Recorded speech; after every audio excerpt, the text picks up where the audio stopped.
Então, primeiro, leremos Marcos, capítulo 3, 20 a 30. Na sequência, Mateus 22 a 32. Textos distintos contando uma mesma história. A blasfêmia dos escribas. Marcos. Então, ele foi para casa. Não obstante, a multidão afluía de novo, de tal modo que nem podiam comer. E quando os parentes de Jesus ouviram isso, saíram para o prender, porque diziam: ele está fora de si. Os escribas que haviam descido de Jerusalém diziam: ele está possesso de Beelzebu, e é pelo maioral dos demônios que ele expele os demônios. Então, convocando-os, Jesus lhes disse por meio de parábolas: como pode Satanás expelir a Satanás? Se um reino estiver dividido contra si, tal reino não pode subsistir. Se uma casa estiver dividida contra si mesma, tal casa não poderá subsistir. Se, pois, Satanás se levantou contra si mesmo e está dividido, não pode subsistir, mas perece. Ninguém pode entrar na casa do valente para roubar-lhe os bens, sem primeiro amarrá-lo, e só então lhe saqueará a casa. Em verdade vos digo que tudo será perdoado aos filhos dos homens, os pecados e as blasfêmias que proferirem. Mas aquele que blasfemar contra o Espírito Santo não tem perdão para sempre, visto que é réu de pecado eterno. Isto porque diziam: está possesso de espírito imundo. Deixa esse texto marcado, e agora vamos para o relato do mesmo evento descrito por Mateus, no capítulo 12, a partir do verso 22. E aqui Mateus registra mais uma cura de Jesus, que é a cura de um endemoniado, a libertação dele, e a cura da sua cegueira e mudez. E aí, a blasfêmia dos fariseus. Mateus capítulo 12, 22 em diante, diz-nos assim o evangelista: então lhe trouxeram um endemoniado, cego e mudo, e ele o curou, passando o mudo a falar e a ver. E toda a multidão se admirava e dizia: é este porventura o filho de Davi?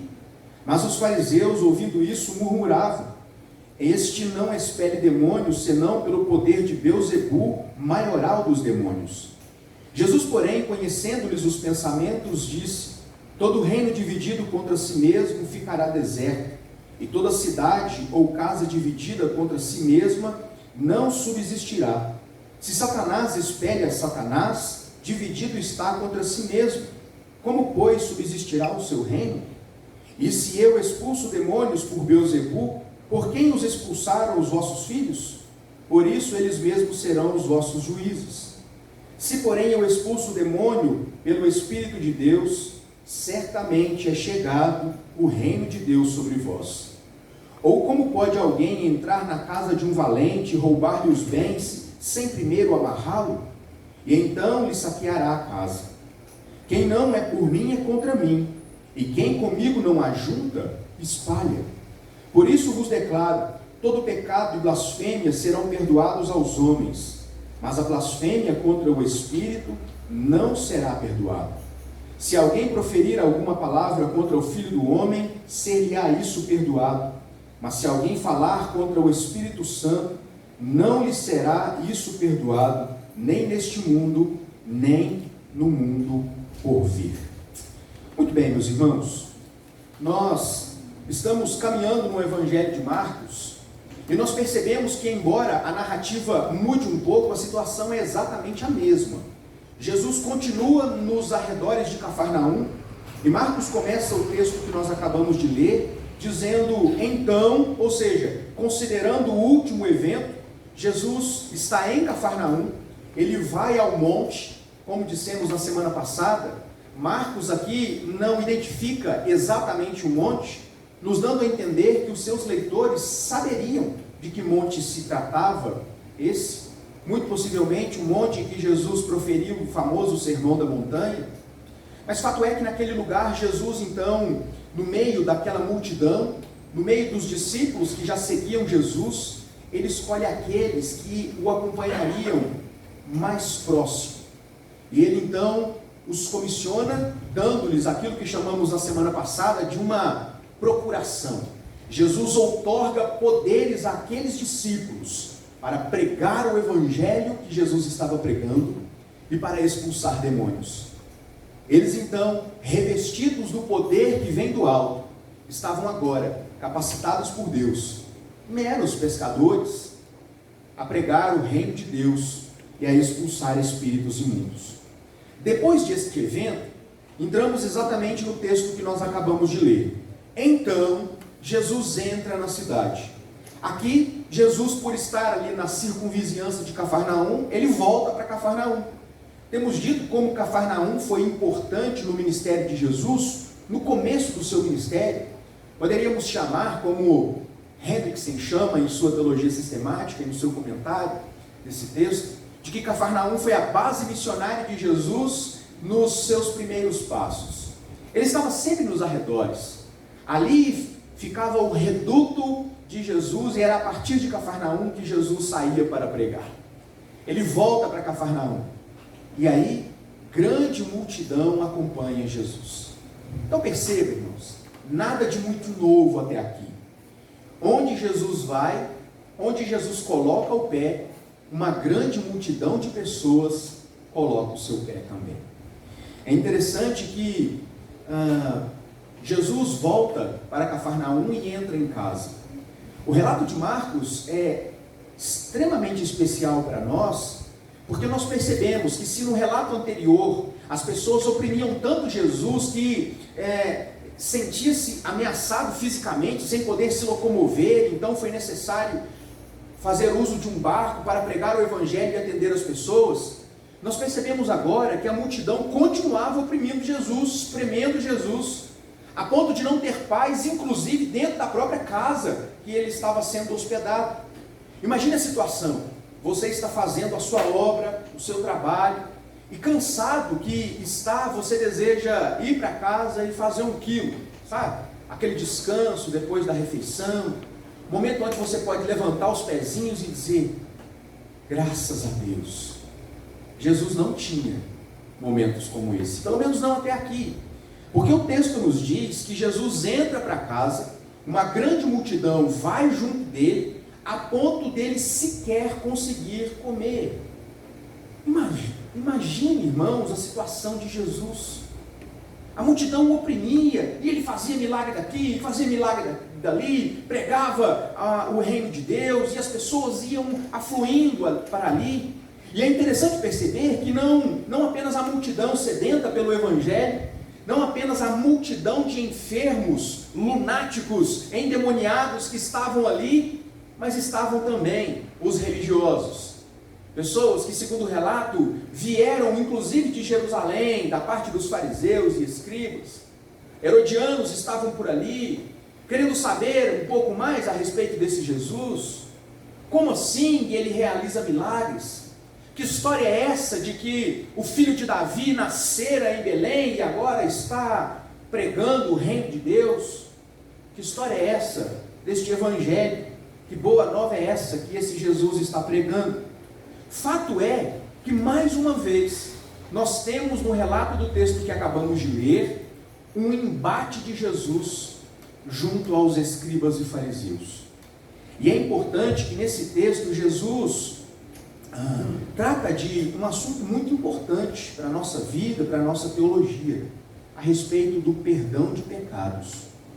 Existe aqui a mensagem do Evangelho, que é, como nós pregamos na semana passada, uma boa notícia para os que creem, mas uma péssima notícia para aqueles que a rejeitam. Jesus está tratando nesse texto, como conclusão dele, de um pecado eterno, que não existe perdão, para o qual Deus decidiu não perdoar aqueles que o cometem, chamado de blasfêmia contra o Espírito Santo. Voltemos ao texto. O primeiro verso nos dá conta que Jesus estava nessa casa, uma grande multidão chegou, o oprimia, e ele não conseguia descansar. Eu li o relato de Mateus, porque quando nós olhamos para Mateus, nós percebemos que Mateus registra qual era o pensamento da multidão acerca de Jesus. E eles ficavam indagando entre si: será este o Messias? Será este o Filho de Deus que veio da parte de Deus para nos salvar, para reinar sobre Israel, para nos libertar da escravidão, do domínio do Império Romano e de tantos outros que nos oprimem?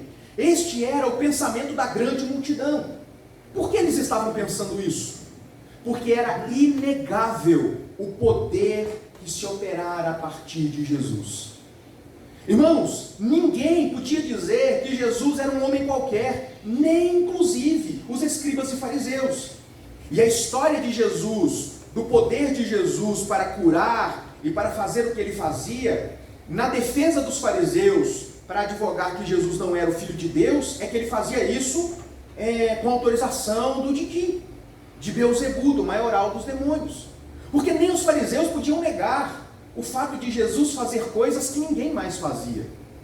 E diante do poder de Jesus, que estava sendo operado já há algum tempo, em lugares distintos, haviam ali percepções diferentes. E no texto que nós lemos, 3 me saltam aos olhos. A primeira percepção veio da multidão, da massa. Quem é Jesus para a massa? O burburinho que rolava ali nos grupos de WhatsApp de Cafarnaum daquele tempo, ali nos directs do Instagram de Cafarnaum, era que o Messias veio. Tem um homem chamado Jesus que só pode ser o Messias enviado por Deus. Então as pessoas, ao presenciar não apenas os milagres que Jesus operava, mas a forma que Jesus tratava a religiosidade do seu tempo, como ele se dirigia às pessoas, buscando restaurar a dignidade da pessoa humana, dizendo que ele, como Filho do homem, uma clara menção ao Deus encarnado, ao Messias, veio para salvar aqueles que reconhecem que precisam de perdão. A reação das pessoas é esse que nós estamos esperando. Embora, no pensamento comum, eles estavam esperando um reinado político, de um líder, não apenas espiritual, mas social e político, que se assentasse no trono de Davi e estabelecesse um reinado de paz ali. Até este momento eles não haviam compreendido a missão do Filho, mas já o reconheciam como vindo da parte de Deus. Mas esta é apenas a opinião de um dos grupos, a multidão. Então, para a multidão, quem era Jesus? Só pode ser o Messias. Imagina os prints dos milagres de Jesus. Sabe, irmãos, é interessante. É claro que eu estou fazendo uma brincadeira aqui, né?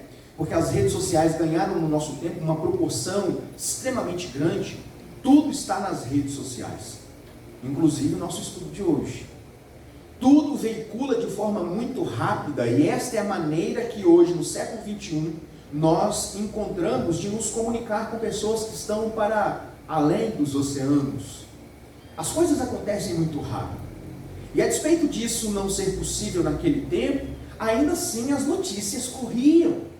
Os evangelistas, o termo evangelho foi apropriado pelo cristianismo, mas era um termo que já existia, num contexto inclusive do domínio romano, onde o evangelista era aquele que era aguardado como quem traz uma boa notícia vindo dos lados da batalha. Então, a ideia de que se espera uma boa notícia foi apropriada pelo cristianismo para referir-se da boa notícia da parte de Deus. E eu fico imaginando, irmãos, naquele tempo, as pessoas vendo tudo que estava acontecendo por meio de Jesus, o pensamento que passavam nos seus corações. Porque sabe, o que Jesus fazia, ele fazia para com pessoas comuns, pessoas identificadas, pessoas identificáveis. Infelizmente hoje existe muito fake news, né? Notícia falsa. E você vê em alguns eventos que determinadas pessoas chamam de cultos de cura e libertação, onde pessoas supostamente enfermas ou endemoniadas são libertas ou curadas. E para nossa tristeza, tempos depois, o escândalo é exposto. Não passava de uma farsa, um teatro, e hoje as coisas estão tão piores que não fazem sequer questão de mentir sobre isso. Irmãos, os atores são tão ruins que uma criança desconfia.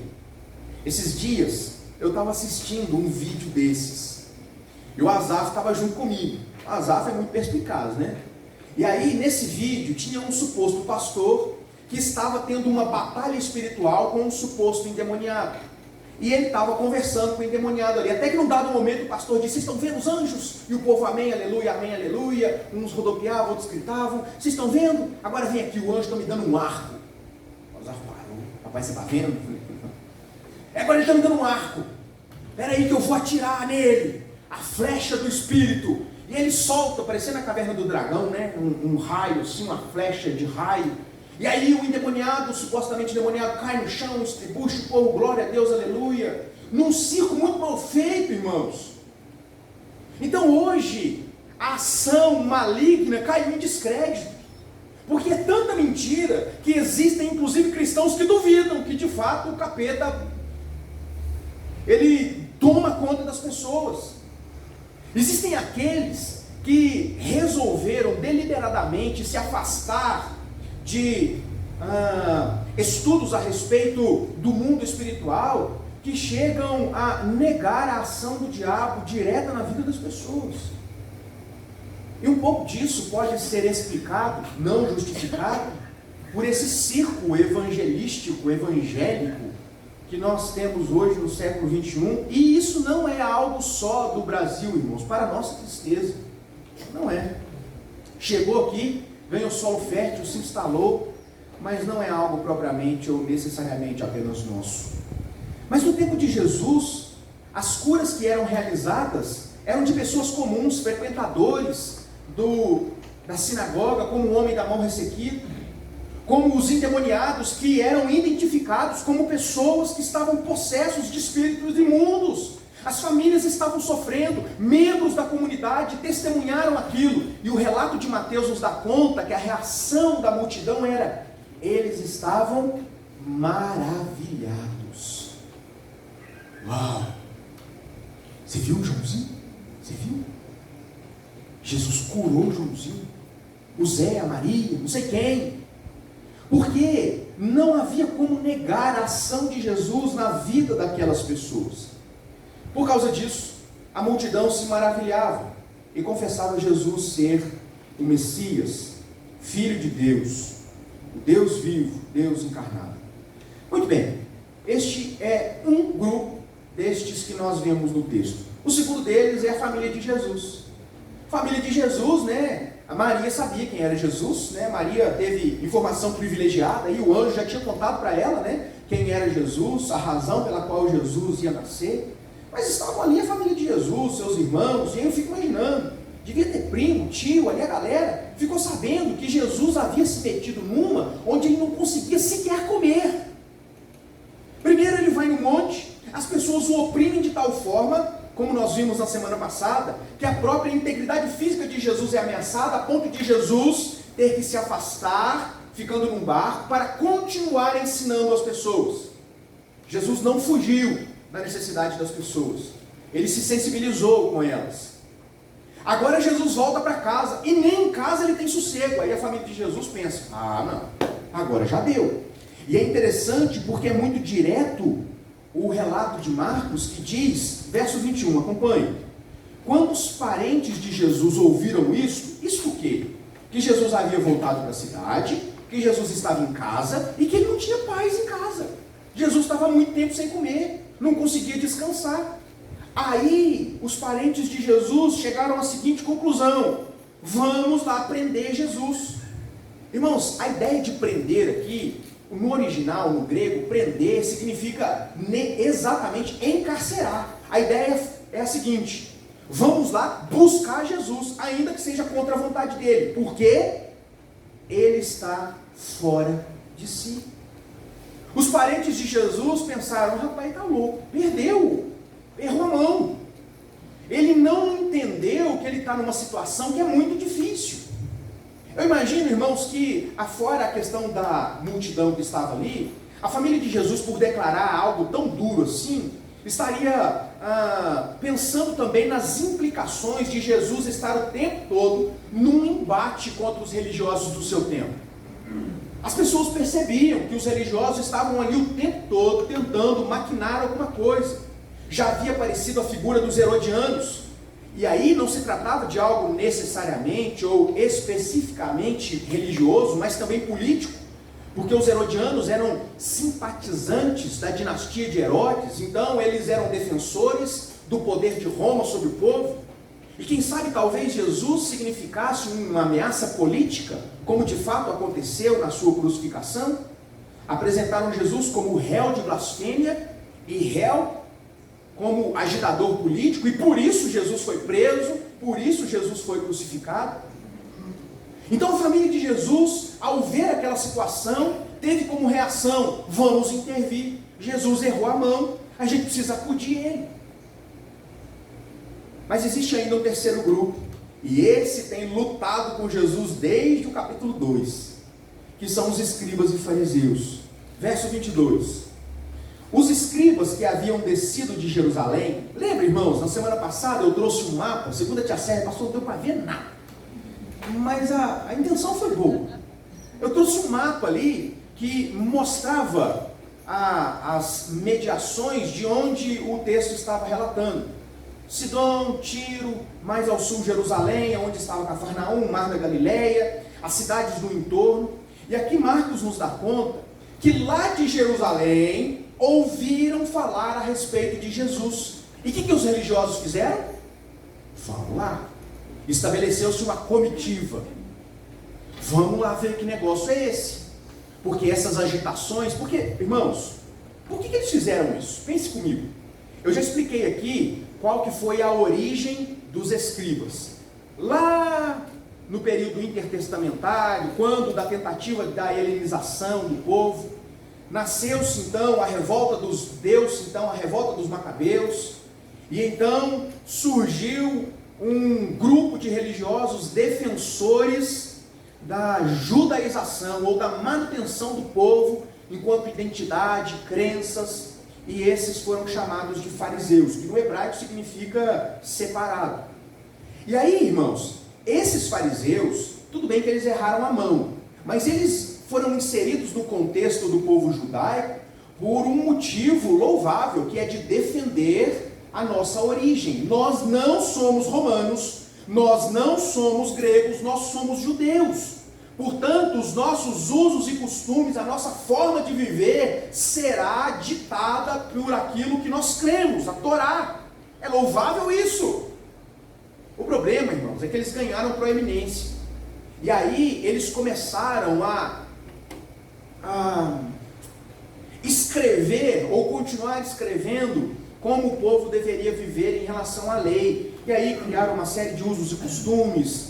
Eles tomaram um lugar dentro da religiosidade que não era deles, tornaram-se o centro da religião daquele tempo, as figuras religiosas das quais vinham a informação de como o povo deveria viver. Então, pense comigo, uma pessoa que vive para defender o judaísmo deles, viu em Jesus uma ameaça, e era verdadeira. Porque Jesus estava o tempo todo contradizendo ensinos falsos dos fariseus, mas que para os fariseus naquele momento eram ensinos verdadeiros. E era necessário, e era inevitável esse embate. Ouviram dizer, e foram para lá. Junto com os fariseus estavam os escribas. Quem eram os escribas, irmãos? Os escribas têm origem lá no Antigo Testamento, em Esdras, como aqueles que são responsáveis pela guarda, manutenção do texto sagrado. Eles eram copistas, diferentemente do Ctrl+P que nós temos hoje, ou das livrarias que nós podemos comprar exemplares ao sabor da sua necessidade ou desejo.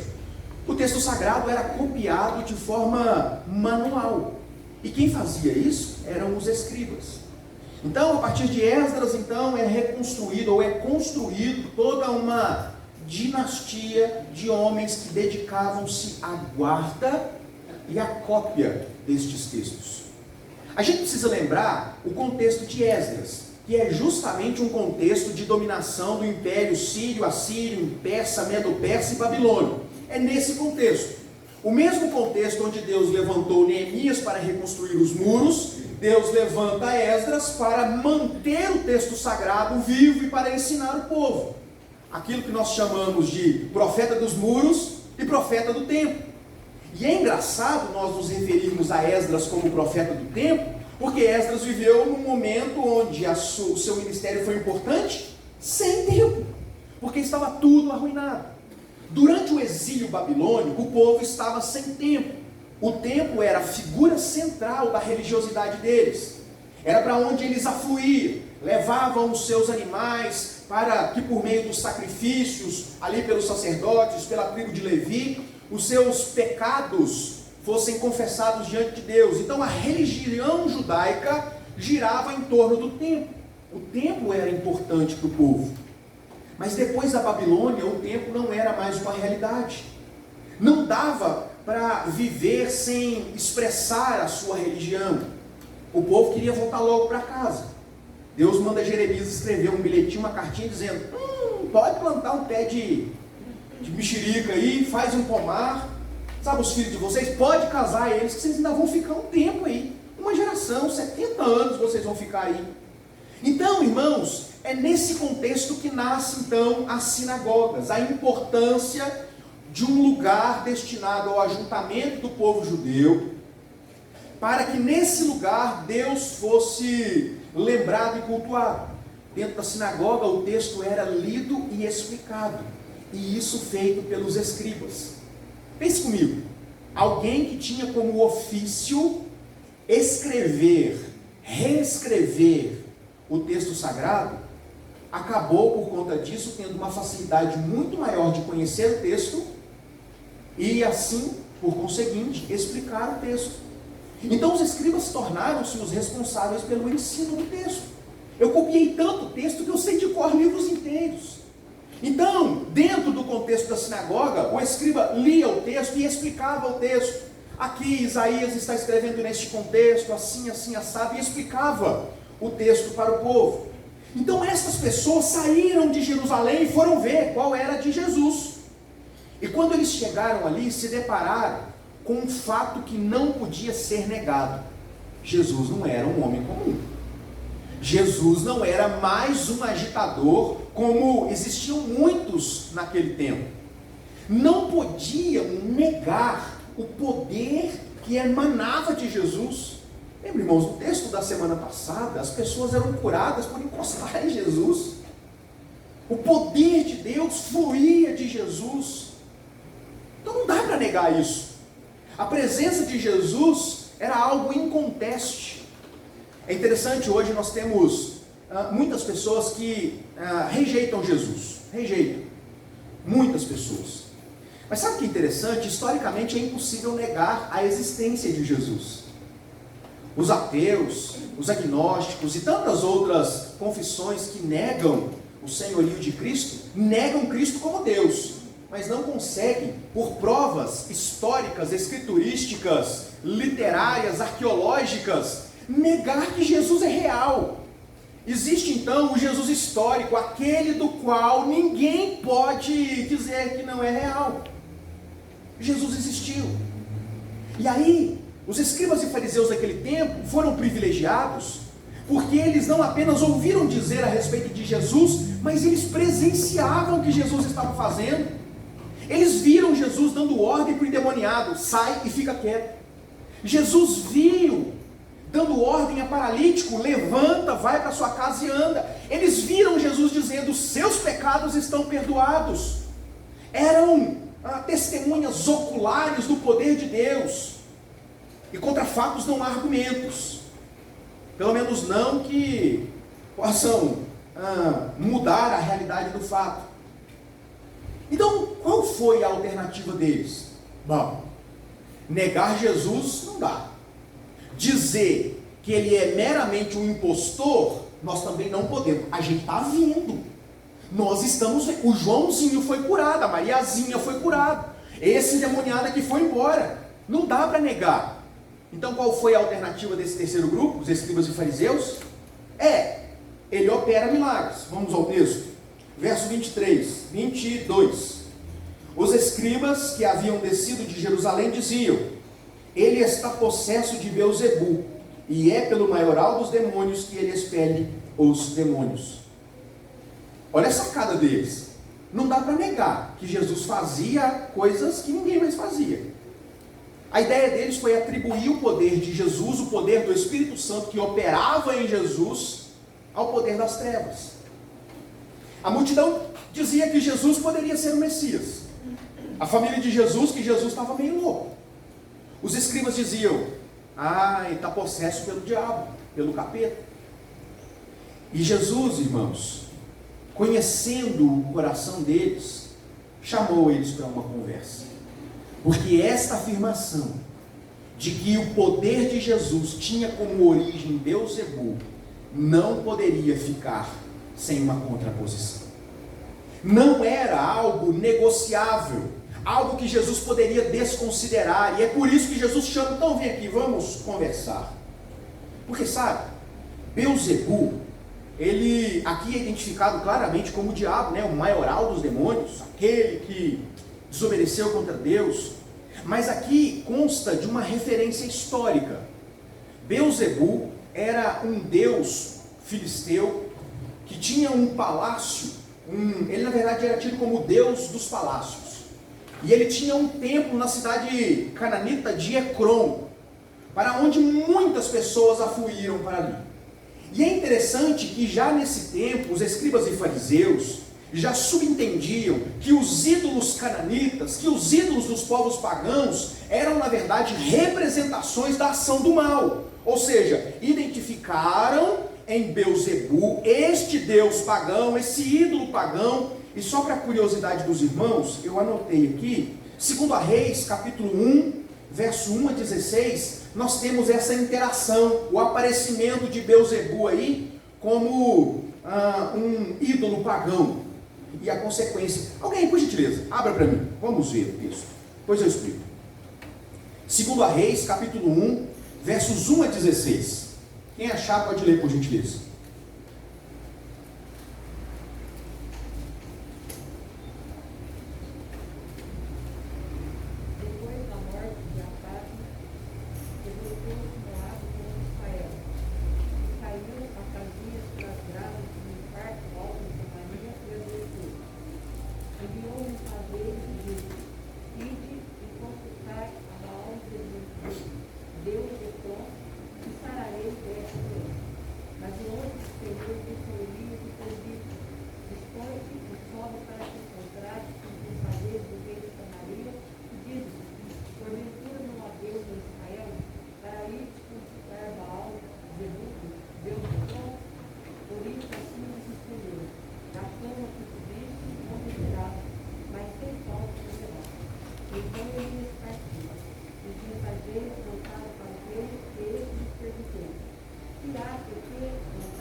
Leu o teu 8, né?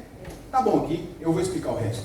O que aconteceu, irmãos, foi que Acasias estava meio desatento lá num dos lugares do templo, talvez não tenha prestado atenção que faltava corrimão, ele caiu dali, se machucou e estava gravemente ferido. Qual que foi o pensamento de Acasias?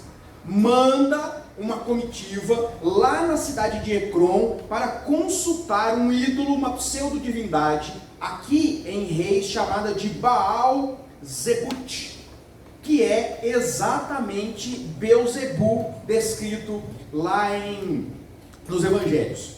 Então, Acasias mandou perguntar, não vai lá e pergunta o Beelzebul se eu vou morrer, ou se eu vou ficar bom, porque eu estou com dúvida aqui. Você acha que Deus ia deixar isso passar? Aí Deus chama Elias e diz: rapaz, esse homem está pensando que não tem Deus em Israel não. Vai lá, intercepta essa comitiva aí e diz para eles que tem Deus em Israel e ele vai morrer. E aí chegaram para o rei Acasias e disseram: a gente até estava indo, mas um homem nos disse isso, isso e isso. Ele perguntou, mas como é que era esse homem? Eles descrevem a aparência desse homem. Eu imagino, irmãos, a tristeza do rei. Ai, é isso. Esse aí é de Deus mesmo.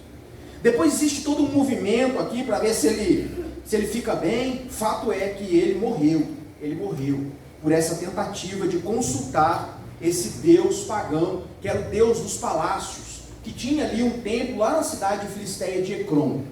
Existia dentro do judaísmo, na história judaica, um trocadilho de palavras, onde dentro do hebraico mudavam-se o som de pouquíssimas letras, e o Deus dos palácios virava o Deus das moscas. E era esta a referência dos judeus ao Belzebu, Deus das moscas, que é uma referência a esse Deus Baal, Zebut, descrito lá em 2 Reis. Então, Jesus não poderia deixar esta afirmação impune. E Jesus então deseja confrontar os fariseus, e Jesus faz isso de forma magistral. Gente, Jesus é Jesus. Existem muito bons contadores de história, mas igual Jesus, não tem. Jesus chama eles e conta duas historinhas, duas parábolas. Parábolas são histórias, verdadeiras ou não, depende, mas eram histórias que tinham como finalidade explicar um ponto, trazer um ensinamento. E Jesus queria trazer um ensinamento a respeito de onde vinha o seu poder. E Jesus conta primeiro uma parábola dizendo o seguinte, a ideia de Jesus é o seguinte, o argumento de vocês não faz o menor sentido. Porque imagine, se eu opero milagres em nome de Belzebu, o maioral dos demônios, e eu estou expulsando demônios, o diabo está lutando contra o próprio diabo. Reino dividido não subsiste. Então Jesus já desfaz a falácia deles, o argumento deles, por uma questão lógica. Aqui não existe desenvolvimento teológico, é questão lógica. Eu não posso lutar contra mim mesmo e esperar que eu prospere. O que o diabo teria em mente em lutar contra si mesmo, depor contra o seu próprio reino? Então Jesus diz, olha, não faz sentido o que vocês estão dizendo. Se eu opero, se eu expulso os espíritos imundos no poder do diabo, é o diabo lutando contra o diabo. É fogo amigo. E fogo amigo na guerra não faz o menor sentido, é danoso. Depois disso, Jesus então conta uma outra parábola. E essa parábola tem aqui implicações teológicas para nós. Acompanhe comigo o que Jesus diz no verso 27. Ninguém pode entrar na casa do valente para roubar-lhe os bens, sem primeiro amarrá-lo, e só então saqueará a sua casa. Irmãos, aqui Jesus se utiliza de uma figura de linguagem, de representações, para ensinar uma questão de ordem teológica. Jesus está dizendo o seguinte, ninguém pode entrar na casa de um brabo, na casa de um valente, roubar o que é dele sem antes imobilizá-lo. Aqui existe uma representação. Quem seria então esse valente aqui? Poderoso. Quem, irmãos? Quem vocês acham? O Didi. Exatamente. Pense comigo, Jesus está dizendo, eu não poderia entrar no domínio de Satanás sem antes imobilizar. E você a vida inteira passou lutando contra aquela ideia de que está amarrado. Como se estar amarrado não fosse algo bíblico. É boa teologia.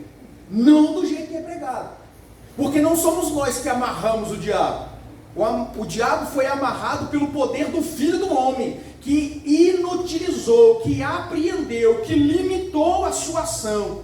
De sorte que nesta figura de Jesus, o diabo é esse valente, mas que foi limitado por aquele que é mais forte do que ele. Imagina o seguinte, você deseja entrar no campo inimigo. Para que você tenha sucesso, você precisa neutralizar a força desse inimigo. E Jesus é aquele que é mais poderoso do que o valente, que entra lá, que neutraliza a força desse valente, e que só depois disso, de neutralizá-lo, de vencê-lo, de amarrá-lo, é que Jesus então pode saquear os seus bens. A quem Jesus se refere? Ou o que Jesus está pensando quando ele fala de entrar e roubar os seus bens? Que bens seriam esses?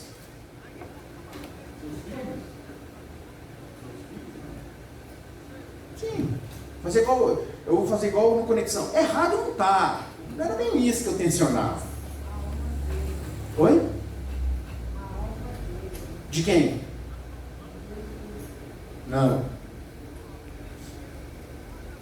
Jesus estava libertando endemoniados. O endemoniado está escravizado pelo império das trevas. O endemoniado é posse do império das trevas. Então, todas as vezes que vinha um endemoniado, e é por isso que eu li o relato de Marcos, o de Mateus, porque isso aconteceu no relato de Mateus.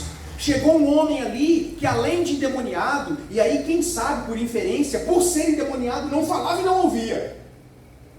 Jesus vai lá e saqueia o império das trevas dizendo: aqui não, vai embora.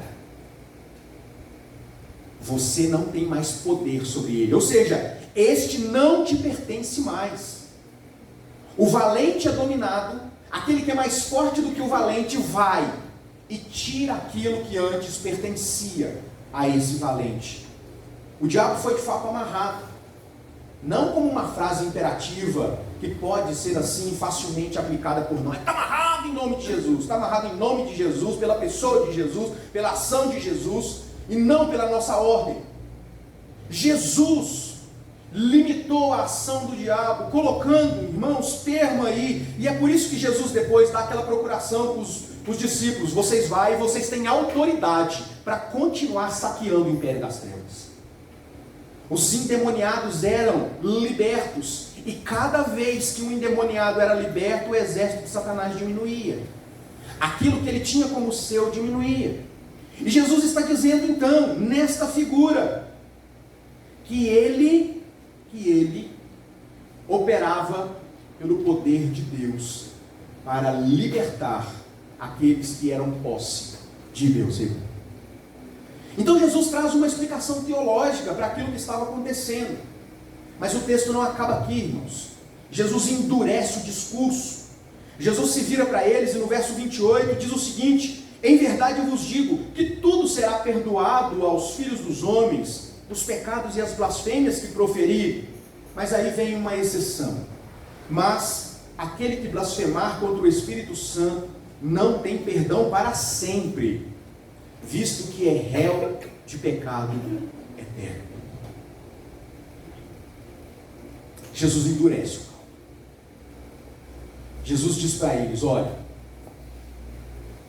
o que vocês fizerem, e aqui é a mensagem do Evangelho, irmãos, é a mensagem do Evangelho, é uma boa notícia. Ele começa dizendo: todos os vossos pecados têm perdão em Deus. E aí é interessante como esta palavra de Jesus é na verdade explicada por todo o texto sagrado. Deus perdoando a imundície do pecado do povo no Antigo Testamento, no Novo Testamento, depois da morte de Jesus, porque se confessardes os vossos pecados, Deus é fiel e justo para perdoar quantos? Todos. Essa é a mensagem do Evangelho. Apesar de nós, Deus se compadece de nós e nos perdoa todas as nossas iniquidades. Todas as nossas iniquidades. Essa é a beleza da boa notícia. É sobre essa notícia que nós pregamos no último domingo, essa que transforma a vida das pessoas. O pecado, a escravidão, o domínio do império das trevas, não é toda a história a respeito daqueles que creem em Jesus. Porque Deus, Ele providenciou um meio de sermos justificados, declarados justos. Uau! Imagine a paz que dá no coração em ouvir isso. Mas o texto não termina aqui. O Evangelho é ao mesmo tempo uma má notícia. Uma má notícia para aqueles que insistem em recusá-lo. Jesus estava pregando.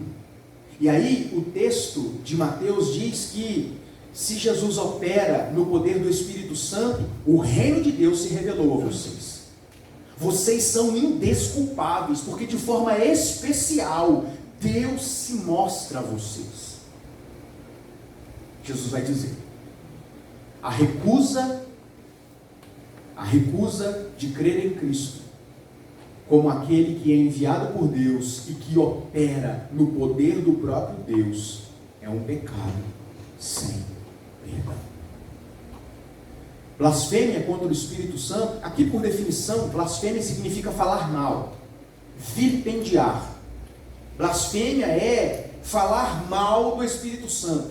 Eu me lembro uma vez, estava fazendo um discipulado em Alterosa, e a pessoa disse: pastor, eu estou fazendo aqui o discipulado, eu estou gostando demais da igreja e tal, mas é para trazer um confortinho aí, porque para mim não tem jeito mais não.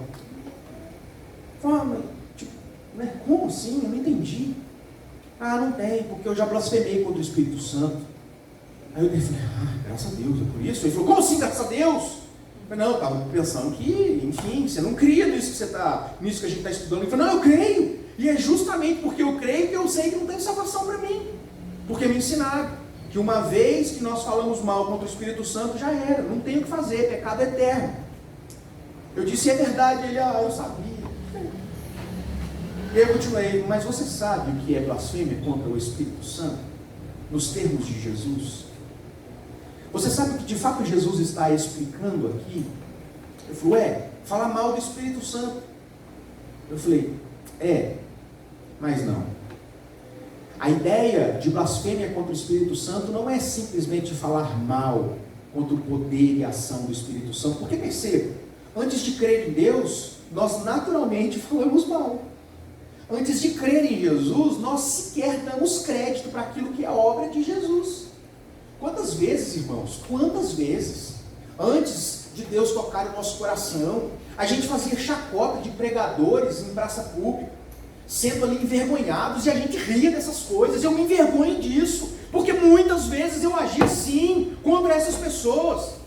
Quantas vezes olhei para a pureza do coração dos nossos irmãos pentecostais, evangelizando de porta em porta, e eu disse: esse povo está louco! Como quem não acredita no poder de Deus para transformar corações. O problema, irmãos, que a blasfêmia contra o Espírito Santo não pode ser definida por uma simples recusa ou falar mal em determinado momento. Mas, apesar de Deus ter se revelado, você continuar insistindo que Jesus não operava no poder do Espírito Santo. Blasfêmia contra o Espírito Santo poderia ser definida ou resumida numa só palavra: apostasia. Abandono da fé. Isso para aqueles que um dia supostamente creram, ou simplesmente rejeição da obra salvífica de Cristo. Blasfema contra o Espírito Santo aquele que, apesar de ter ouvido falar de Deus, de ter concebido a obra da criação de Deus, da revelação geral, descrita em Romanos capítulo 1, continua afirmando: Deus não existe. E é por isso que Paulo vai dizer: estes homens são por isso indesculpáveis. Então perceba, se para ser salvo eu preciso crer em Jesus, e se eu não crer em Jesus eu não estou salvo. Isso é blasfêmia contra o Espírito Santo, é estado de permanência de incredulidade. E isso Jesus está asseverando àqueles homens: vocês são testemunhas oculares do reino de Deus revelado a vocês. E vocês blasfemam contra o Espírito Santo, porque apesar da revelação de Deus, vocês estão creditando os sinais e prodígios ao império das trevas. E Jesus complementa: contra esta rejeição, contra negar a ação do Espírito Santo na salvação, para esse pecado não tem salvação. A ideia aqui é o seguinte, irmãos: você crê em Jesus? Não, então você está condenado. Eu creio em Jesus, eu creio, pastor, eu creio. E aí, irmãos, Romanos capítulo 8, verso 1: já nenhuma condenação há para aqueles que estão em Cristo. Blasfêmia contra o Espírito Santo é a recusa em acreditar na ação de Deus para a salvação do pecador. Oi. De certa forma, esse pecado é temporário? Não, porque se ele é temporário, ele não é blasfêmia contra o Espírito Santo, ele é outro pecado. No seu caso, o senhor não acreditava, o senhor roubava lá? Mas aí, embora fosse pecado, não era esse pecado que Jesus está tratando aqui, porque eu me arrependi dele. Blasfêmia contra o Espírito Santo é o endurecimento contumaz do coração, onde já não há arrependimento. Quando, embora exposto à palavra de Deus, chamado, existe a recusa e o afastamento. Entende? Não entendeu? Mas, por exemplo, ó, até aquele dia, até o dia que o senhor se converteu, o senhor estava pecando um pouco. Todos nós, com as nossas atitudes de recusa a Deus. O senhor citou um exemplo. Mas aí, a partir daquele momento, deixou de ser pecado. No momento que o senhor se converteu. Não deixou de ser pecado. E aí é uma questão de tipificação, de natureza do delito. Esse pecado do qual nós nos arrependemos, ele não é caracterizado como este pecado que Jesus está tratando aqui. Jesus está tratando de um pecado não confessado, de um reconhecimento nunca feito. Entende? Porque quem blasfema contra o Espírito Santo renega a Cristo e a sua obra para sempre. Para sempre. Quer dizer, Jesus sabia, ele só falou isso porque ele sabia que eles nunca iam se converter. Nenhum de nós pode dizer que Não. está pecando todos. Não, exatamente. E a simples dor no coração por um dia ter pensado isso, já é um forte indício de que nós não cometemos esse pecado, porque existe arrependimento no nosso coração. Caso dessa pessoa que Jesus utilizava em outra. Aí ele ficou aliviado o resto da vida, porque ele falou, é isso? Não, pastor, eu me arrependo com todas as minhas forças. E aí a gente abre o resto da Bíblia e fala, então tá, então vamos lá para Romanos, vamos para João, vamos para as cartas paulinas, vamos para Isaías, Jeremias. Romanos capítulo 5, e Deus prova o seu amor em ter Cristo morrido por nós, sendo nós cometíamos pecado e ainda o cometemos. O que acontece é que nós entendemos, aceitamos e nos submetemos à obra do Espírito Santo operada no nosso coração. É esse o ponto. Não se trata, e dentro do mundo jurídico, é uma tipificação. Parece isso, mas não é. É outro delito, é outro pecado. Esse blasfêmia contra o Espírito Santo. Todas as vezes que nós pecamos, em alguma medida, nós atentamos contra a palavra de Deus. O mau testemunho, por exemplo, é quando nós atentamos contra a palavra de Deus. Mas se arrependeu disso, tem perdão em Jesus Cristo. Agora, negar Jesus Cristo, a ação de Deus, e por que aqui a menção é contra o Espírito Santo? Porque quem aplica a graça salvadora no coração? O Espírito Santo. Deus é um, subsistem 3 pessoas, e Deus no concílio eterno decidiu que cada uma dessas pessoas agiria na obra salvífica. O Deus que ama, planeja, o Filho que cumpre, se submete, e o Espírito que aplica a graça salvadora, o chamado irresistível. Júlio? Para entender o raciocínio da Netinho, por exemplo, se uma pessoa está no estado de apostasia, né? E de fato, se ele ainda não morreu lá na frente, seja lá no finalzinho, ele se arrepende. Não era esse pecado. Não. Porque aqui é apostasia permanente, sem volta atrás. E aí entra o ponto da Netinha. Nós não podemos afirmar isso porque eu não conheço o futuro. Eu não sei se lá na frente Joãozinho e Mariazinha vai voltar atrás a respeito do seu posicionamento, o que de fato se passa no coração dele. Mas perceba que o relato de Marcos é Jesus, conhecendo-lhes o coração, Jesus pode fazer essa afirmação. Pela presciência de Deus. Pelo decreto salvífico de Deus. A gente pode tirar mais ou menos uma ideia baseado nos satanistas que se convertem. Sim. E satanistas são uma figura que são assim, estereotipadas, né? São estereótipos, porque na verdade todo descrente que se converte, o milagre da regeneração mesmo. O satanista fica claro porque ele advogava veementemente contra. Então, exatamente. Sim. Até os religiosos do tempo de Jesus, né, alguns procuraram Jesus na surdina da noite, querendo entender que história era essa, porque algo havia mudado no coração. Então, sim, o ponto de Jesus no texto aqui, irmãos, é justamente essa. Resistir ou negar declaradamente a obra salvífica de Cristo é um pecado que não tem perdão. Não existe, porque senão a gente ia cair num universalismo. A gente não crê em nada e no final das contas Jesus salva todos. Tem muitos ramos cristãos que advogam isso. Não, a gente crê, a gente é cristão e no final das contas Deus vai passar o pano para isso tudo. Não é isso que a Bíblia está nos ensinando. Não é isso que a Bíblia está nos dizendo. Existem consequências severas, duras para o pecado. Ao pecado, Cristo satisfez a santa, justa ira de Deus. Por negar a mediação de Cristo, não há pecado. Não existe salvação fora de Cristo. Bom, com essas perguntas, então, nós encerramos aqui a nossa exposição. Foram colocadas no momento exato, onde eu juntaria todos esses pontos e aprove ao Senhor por meio das perguntas dos irmãos. E o que nós aprendemos aqui, irmãos, é justamente isso. Por que nós precisamos tanto? Por que é urgente nós termos o nosso coração aberto para aquilo que Jesus está falando aqui? Porque existem muitas pessoas que estão, ainda que sem saber, sedentas por essa mensagem de boa notícia. Existem pessoas que vivem tão escravizadas que sequer conseguem olhar para frente e pensar a respeito do seu futuro. Nós somos o instrumento que Deus decidiu usar para levar essa boa notícia, que em algum momento, no final, vai ser uma má notícia para aqueles que rejeitarem.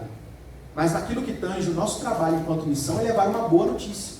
Rapaz, você é pecador igual eu, mas a boa notícia que eu tenho para você: existe perdão para o nosso pecado, existe reconciliação com Deus, se reconhecemos, nos submetemos e obedecemos Jesus Cristo nosso Senhor, Filho de Deus, Deus homem, Messias enviado da parte de Deus para a salvação.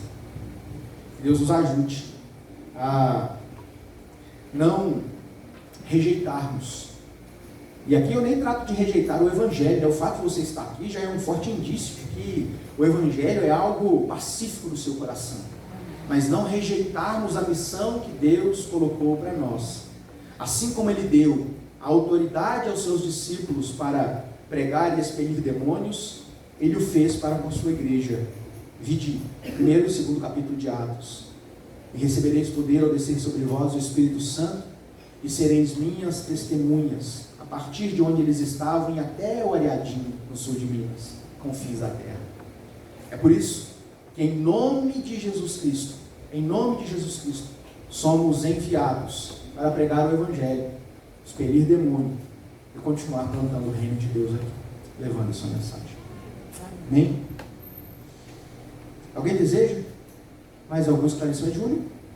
Eu ainda quero chegar nesse ponto no sentido que, por essa falta desse entendimento, que algumas pessoas não concordam com uma pessoa ter uma vida leviana toda a sua vida, no finalzinho, na morte, ele se converte e seja salvo. Essa falta desse entendimento, então, por isso que a pessoa julga e pensa dessa forma de não concordar com a obra de Jesus na vida da pessoa. O problema dessas pessoas, e eu nem acho que seja uma questão de delas não serem crentes de verdade, é que elas ainda não entenderam o significado de graça e ação de Deus na remissão de pecados.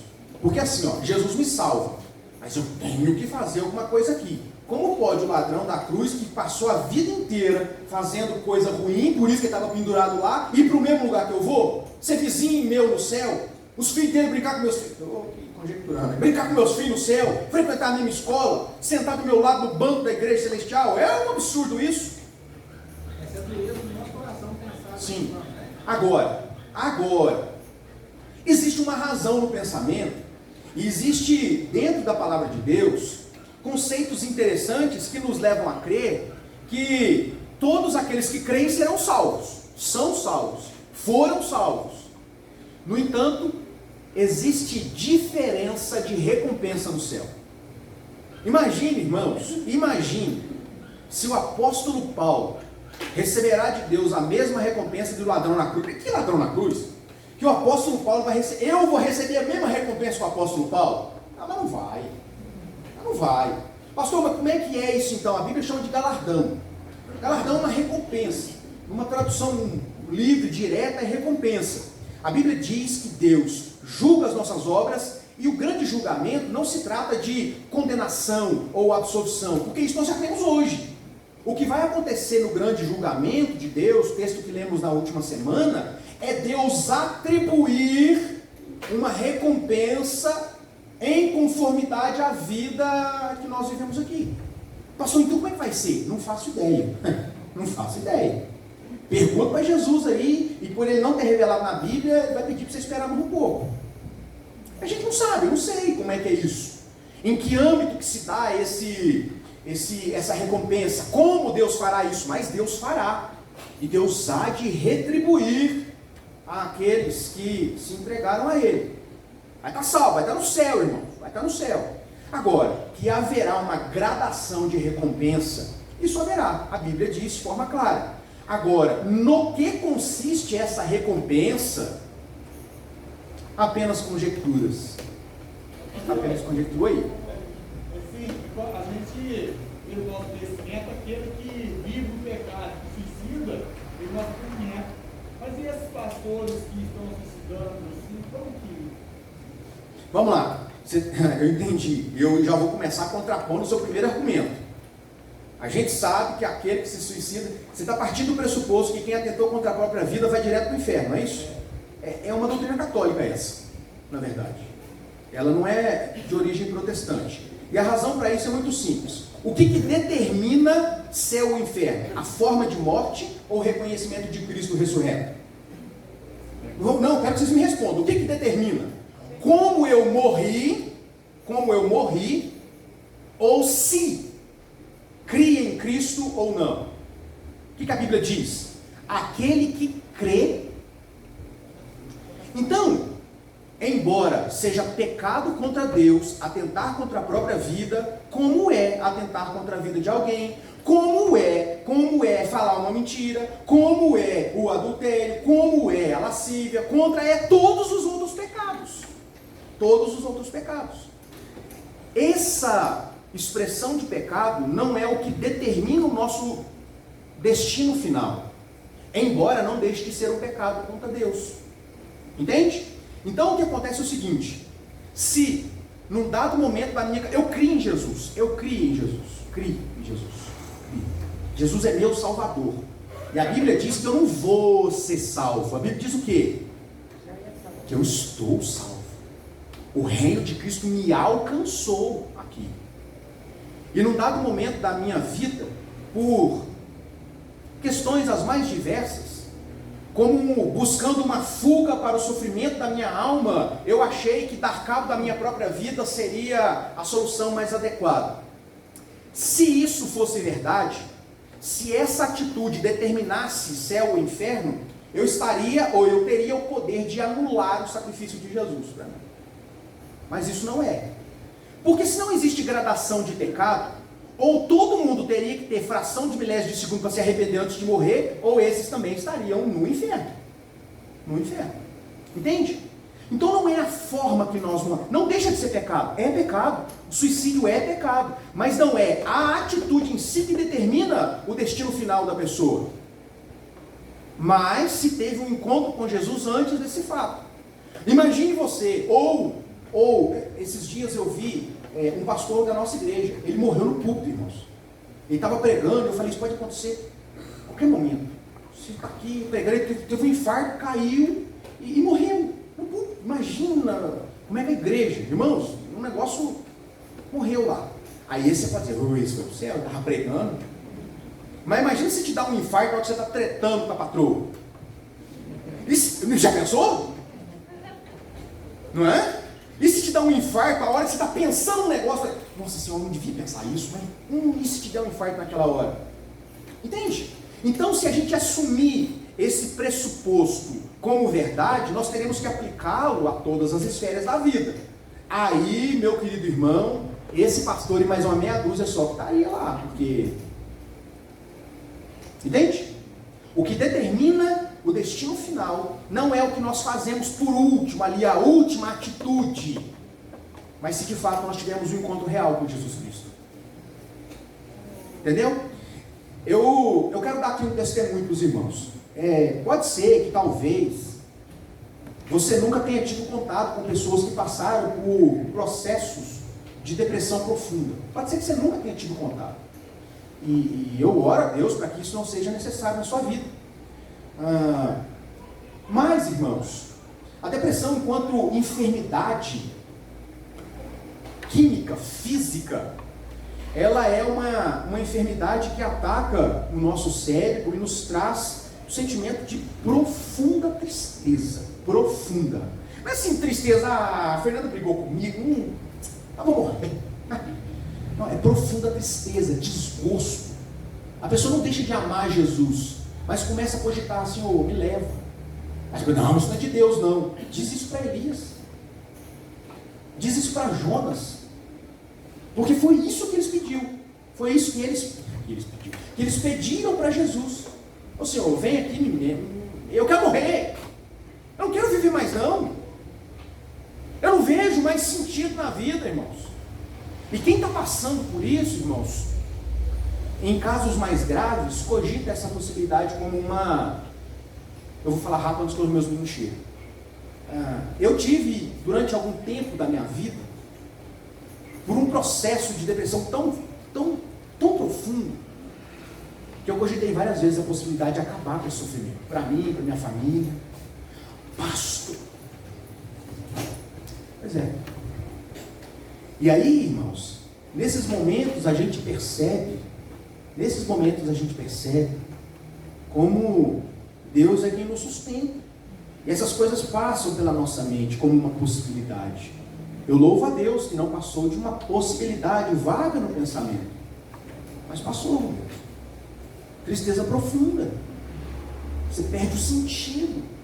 E a falta da vida, vamos falar da morte, tornou-se ou torna-se em momentos assim uma expressão de alento para a dor insuportável no coração. Então a gente precisa tratar questões como essa com muita cautela, com muito zelo, com muita Bíblia. E hoje eu entendo por que essas coisas aconteceram comigo. Porque crente, quando passa por isso, fica com dedos. Eu não sou crente de verdade, eu penso essas coisas. Quando eu percebo que isso está acontecendo, irmãos, eu dou o meu aponto para mim, falo, eu não sei com você, mas quando eu passei por isso, eu pensei isso. Aí desarma, sabe por quê? É isso que está acontecendo comigo. Então, irmãos, nós precisamos, em primeiro lugar, orar, em casos como esse, especificamente falando, para que Deus intervenha na história, para que Deus cuide. Em Carmo do Rio Claro, eu ainda era um pobre seminarista, que corria. E aconteceu que no Ligue para a Vida, apareceu uma mensagem lá, eu demorei a ver a mensagem no Ligue para a Vida, mas sou desesperado. Eu fui ver na semana seguinte, entrei em contato, localizei a pessoa, aqui de Areado, eu estava em Areado, a pessoa lá do carro, localizei, entrei em contato e comecei a conversar com essa pessoa, e aí eu falei, mas a gente podia se encontrar, eu queria orar, né, com vocês e tal, não sei o que, não, pode sim, pastor, pode sim. Isso foi numa quinta-feira. O encontro seria no sábado de tarde, porque eu ia sábado de manhã e passava o final de semana inteiro lá. Eu só não ia no carro na segunda-feira, ia todo dia, batendo estrada. E aí essa pessoa suicidou. Antes de eu chegar lá, numa sexta-feira à noite, o Israel me ligou e falou, pastor, deu ruim. E eu sofri muito com isso. Sofri muito. Eu sofri pelo sofrimento da pessoa. Sofrimento da família. Tive coragem de ir lá depois. Muito difícil. Então essa é uma temática que merece muito carinho da parte da igreja. Da gente se envolver, de estabelecer conexão com a sociedade, de oferecer, irmãos, um ambiente de escuta, um ambiente de amparo. Porque sabe, o mal está logo ali. E às vezes ele está bem aqui, perto da gente. E o mal me refiro a enfermidades como essa. Então que Deus nos conceda a graça de termos condições de tratar essas coisas. Eu não estou pensando em morrer não, viu, irmãos? Vou ficar tranquilo aí. Recentemente, né, a médica lá que me atende, Os irmãos sabem, eu passei muito mal uns dias para trás aí, porque estava tirando justamente essa medicação. Já faz mais um mês, eu estou igualzinho aquele povo do alcoólatra anônimo que fala assim, tantos dias livre.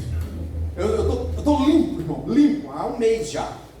E aí, quando ela começou, e faz mais de um ano que está diminuindo a medicação, porque se tirou um pouquinho só, já fez uma bagunça em mim, imagina tirar tudo, né? E ela disse assim para mim, seguinte, eu vou manter esse medicamento e tal, mas o antidepressivo eu vou tirar, sabe? Você parou de querer se matar, então agora a gente já pode começar a aliviar, o seu cérebro já começou a produzir o que ele precisa mesmo, então tá de boa, vamos tirar. Então, graças a Deus por isso. Então, só para os irmãos ficarem tranquilos aí, que não vai acontecer nada não, tá suave. Isso foram alguns anos atrás, há 5 anos atrás, para ser mais exato. Eu ainda estava por aqui, mas estava passando por esse problema.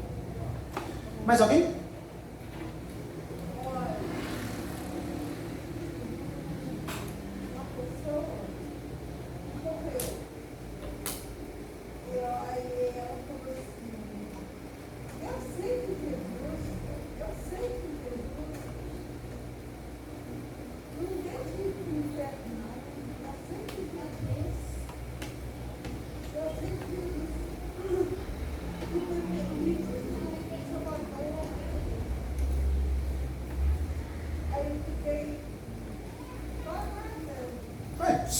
Se isso é verdadeiro, é verdadeiro. A Bíblia está dizendo que é verdadeiro, foi verdadeiro na história ali, Jesus com aquele homem foi verdadeiro, então foi verdadeiro, glória a Deus por isso. A gente não tem a menor condição de fazer julgamento. Os irmãos não conseguem fazer um julgamento a respeito de mim, podem ter uma ideia, esse pastor aí é capaz de encontrar no céu, mas certeza absoluta, só Jesus mesmo, e a gente, né?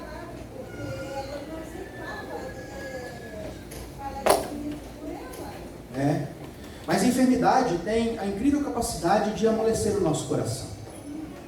Razão de muitas vezes nós ficarmos fracos para que em algum momento sejamos fortes. Foi essa a conclusão de Paulo, com aquele espinho na carne, diferente do meu espinho na carne lá, mas foi a conclusão de Paulo, quando daquele sofrimento lá. Quando o nosso ego ele é amassado, Deus se utiliza dessas provações para nos mostrar, para nos apontar a dependência dele. Júlio? Para não levar para casa essa dúvida, senão depois eu fico sofrendo lá, né? Não fique. Mas aí como que entra a situação de Judas nesse caso? É um caso específico, é um caso isolado? Porque se a gente pensar, se um crente verdadeiro que aceitou Jesus e a habitação do Espírito Santo é dele, isso de fato, só Deus sabe, não acontecerá. Mas aí como que entra a situação de Judas nessa... O que a Bíblia diz a respeito de Judas? Que ele se arrependeu? Não. Então, ele podia ter morrido tropicando no meio-fio lá de Jerusalém, que o fato de ter sido tropicando, tendo um infarto ou dando cabo da própria vida, não mudaria o destino dele. Não, mas todas as pessoas que conhecem que suicidou nesse sentido, a gente não tem essa certeza. Não, nem quem está vivo. Não, fala assim, não tem certeza se ele se arrependeu no momento do ato. Na verdade, ninguém consegue se arrepender no momento do ato, não. Morreu. Então, por isso que não dá para saber. Na verdade, você não precisa desse arrependimento. Essa que é a questão. Você não precisa desse tempo. A doutrina católica prega que você precisa desse tempo. Estou falando no sentido de uma pessoa que crê, uma pessoa convertida, não? Não, então a pessoa convertida não necessariamente vai ter esse tempo para se arrepender antes. Ela se arrependeu de uma vida. Porque se você esperar ter tempo para se arrepender do seu último pecado para ir para o céu, a probabilidade de eu e você não ir para o céu é grande demais, irmão. É grande demais. Não é desse arrependimento que nós precisamos ali para ir para o céu. É do arrependimento que diz respeito à nossa natureza pecaminosa. Quando Jesus morreu, ele morreu pelo nosso pecado. E aqui pecado com letra maiúscula. A natureza pecaminosa que nos escravizava. Ele decidiu não tirar de nós essa natureza, a natureza, mas tirou seus efeitos. Ou seja, a gente continua pecando, mas a gente não sente prazer no pecado. Entende? Então é por isso que, independentemente da fração de um segundo, por exemplo, existe pecado que você vai arrepender dele uma semana depois, que você nem prestou atenção que você cometeu. Você está aqui na igreja, o pastor diz, vamos nos arrepender dos nossos pecados.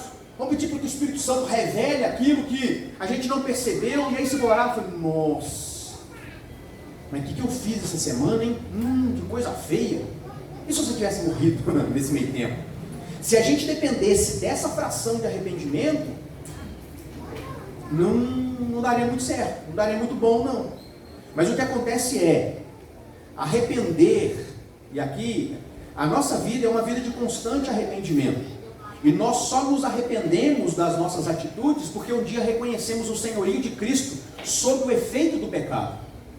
Já nenhuma condenação há para aqueles que estão em Cristo. Estar em Cristo não significa necessariamente nunca pecar. Não é nunca pecar. Mas é não estar em consonância com esse pecado, com essa vida de pecado. Entendeu? Tipo, se caso acontecer alguma coisa no meio tempo ali, irmão, o que vale é o seu encontro com Jesus. Jesus é Senhor da sua vida? É Senhor da sua vida. Pronto. Pouquíssimas pessoas terão condição de se despedir do mundo, falar assim, em tuas mãos entrego o meu espírito, perdoa os meus pecados. Tuf. Eu não sei como é que é morrer, né, irmãos? Por razões óbvias. Não sei. Não sei como é que é. Se a gente sente assim, essa dor aqui é da morte. Não, mas passou. Era só gases. Só para descontrair. Mas o papai, quando estava indo no hospital, ele falou para mim que ele estava com uma dor que nunca sentiu na vida dele. Então eu acho que muitas vezes, às vezes, a própria pessoa sente. Pode ser. Pode ser. Mas a primeira vez que eu senti cólica de rim foi uma dor que eu nunca tinha sentido antes também. Então, assim, fazer esse julgamento, eu não sei, porque eu nunca passei por isso. Eu nunca essa última dor que eu nunca senti foi a última de fato. A gente um dia vai experimentar isso, se é que vai ser necessário dor. Porque tem gente que sequer sente. Mas não sei dizer como é que é nesse momento. Fato é que, independentemente de como eu morrer, por aquilo que me diz a palavra de Deus, eu vou estar com Jesus. E não é porque eu sou bom. E não é porque eu sou pastor da igreja, não é. Porque é por aquilo que Jesus fez. E essa deve ser a nossa convicção. E por isso a gente deve lutar para viver uma vida que agrade Ele. Por isso.